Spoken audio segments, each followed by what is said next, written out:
Hey people, so this is the boy rabbit there who looks ready to climb, tiny brat, and I've had to separate the boy rabbits and the girl rabbits because for obvious reasons.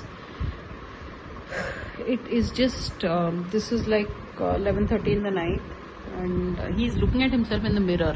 Wow, this is like another level of rabbit obsession.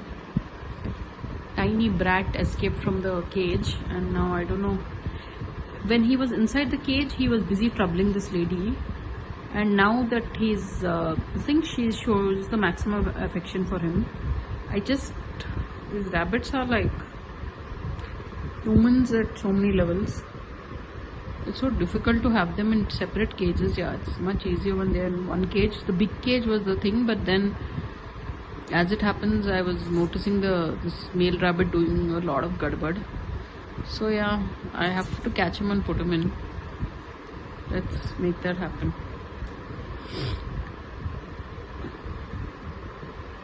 So yeah, so wish me luck. Yeah, so on that note, thanks for watching and please subscribe.